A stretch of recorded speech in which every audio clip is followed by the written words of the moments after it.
जऊ हम जनती बेटी सतावली जैबू हो।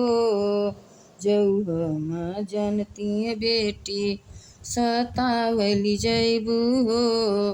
दहेज के कारण बेटी सुनबू तू बतिया हो। दहेज के कारण बेटी सुनबू अर बतिया हो।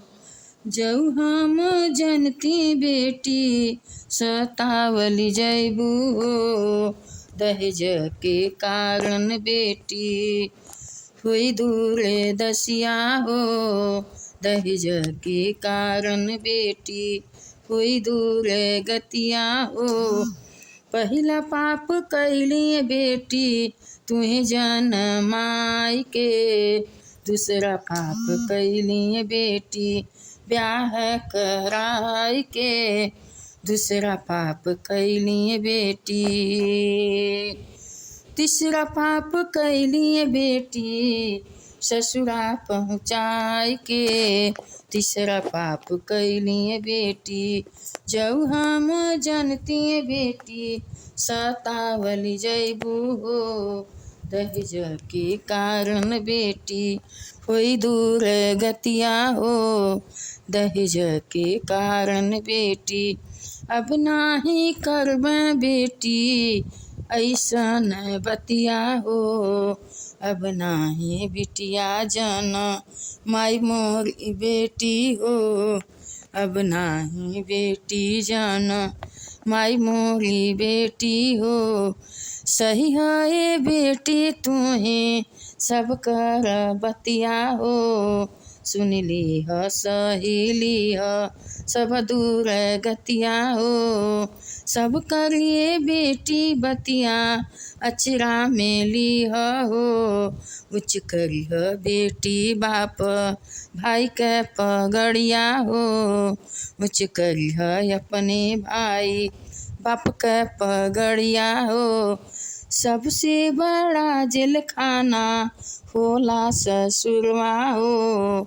सबसे बड़ा जेल खाना बेटी ससुरवा हो।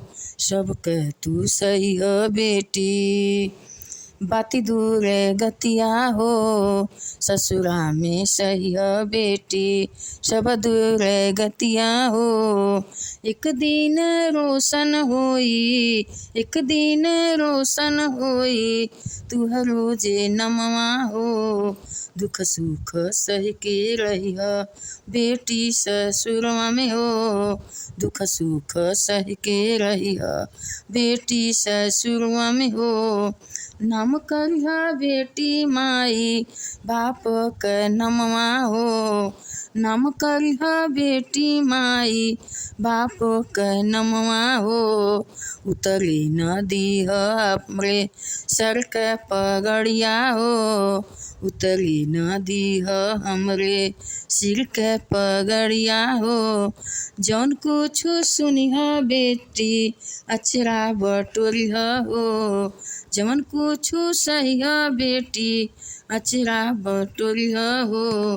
कुछ नाही करिह बेटी यह इंसनवा हो।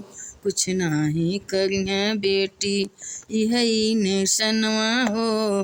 तुहरा तो साथ दिया ईश्वर भगवनवा हो। तुहरो तो साथ दिया ईश्वर भगवनवा हो। ससुरे में सही के रहिया बेटी दुर्दशवा हो। ससुरे में सही के रहिया बेटी दुर्दशवा हो। ऐसन न करिहा गलती कवनो तू बतिया हो। ऐसन न करिहा बेटी कवनो गलतिया हो। जैसे हो बिगड़े तुहरे बापे के नमवा हो। जैसे ना बिगड़े माई बाप के नमवा हो। जैसे ना बिगड़े भैया बाप के नमवा हो। जैसे ना बिगड़े